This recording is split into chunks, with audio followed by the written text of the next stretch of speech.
Recently, I had a conversation with someone in the community who is very passionate about increasing funding for Medicaid and Medicare and expanding access to care. In theory, much of what she said sounded very positive and very well intentioned. However, I shared that simply increasing funding does not automatically solve the deeper problems of provider shortages and access to services.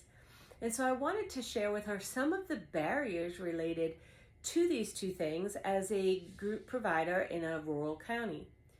One of the first issues that we have is an inaccurate data collection as far as how many providers we have per county. If you look up counselors in my state, which is South Carolina, by counties, the numbers only reflect who holds a license, not where or even if they actually practice within the state. Many larger practices will actually serve multiple counties, staffing satellite offices a day or two a week, or relying very heavily on telehealth services, which research has already told us is a mixed bag when we're looking at rural service areas. In some areas of the state in the low country, there may not be a therapist that's physically available within a 60-minute drive. This creates the illusion of adequate coverage when in reality, access remains extremely limited.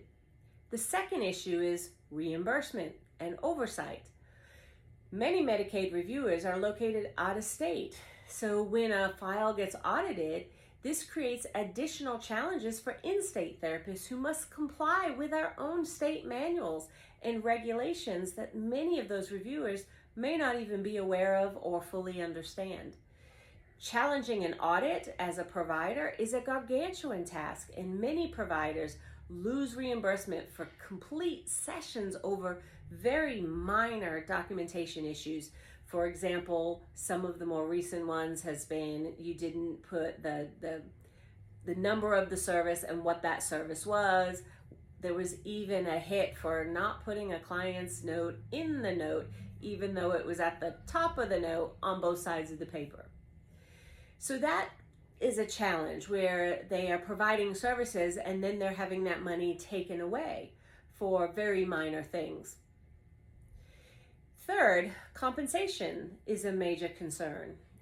So to this end, Medicaid actually does pretty good because they have publicly posted their rates of reimbursement for therapists around the state, compared to private insurances that really try to keep that secret. They even put in their contracts that you're not allowed to discuss what you get paid versus somebody else.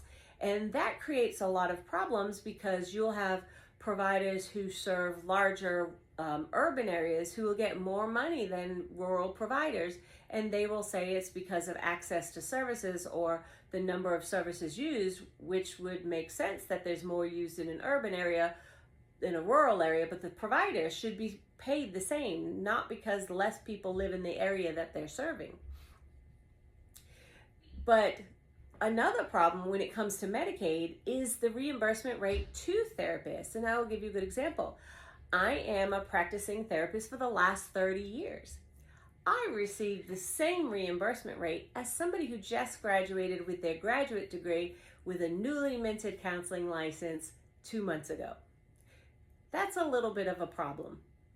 Finally, there is little recognition for specialization, advanced certification, advanced training, like I said, years of experience, or, insight and awareness into the complexity of cases that many seasoned clinicians manage daily.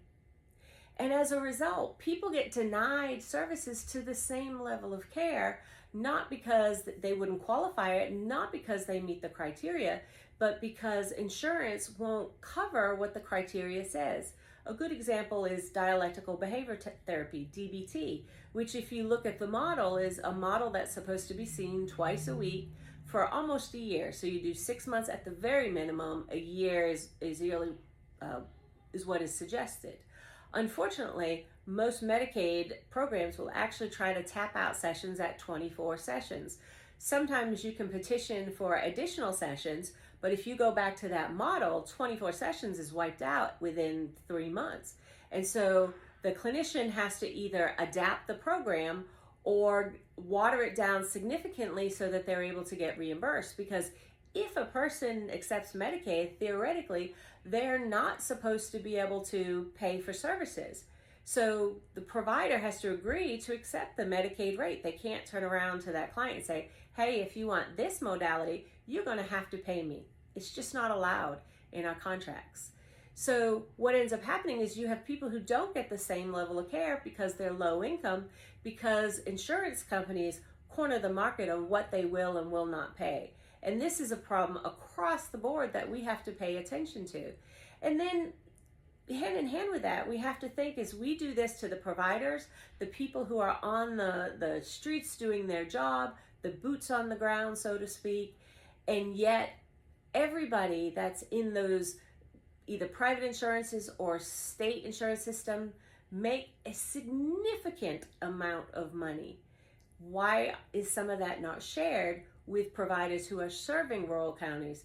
There's no benefit to serving a rural county other than a passion for the people that you serve and the community that you serve. But as far as finances, I don't get any school loan write-offs. I don't get a reduction of debt. I can't even write off what I don't collect as a business loss. So all of those are systemic issues, deeper concerns that are barriers to a program that is supposed to provide service to the larger community. And this is something that the system has to work on and change and address. I am not against Medicaid or Medicare at all. I frequently go out and teach therapists around my state how to be able to do it in a way that allows them to get reimbursement. But the sad part is many people go through their first audit and they leave the program because they find that the requirements are so extensive. And that's what drives out providers. That's what keep people from pursuing the things that they enjoy, because, you know, they need to make a living too, and they need to eat, and they need to pay off student loans. So these are the kinds of systematic issues that must be addressed if we truly want to improve access to quality mental health care in rural and underserved communities.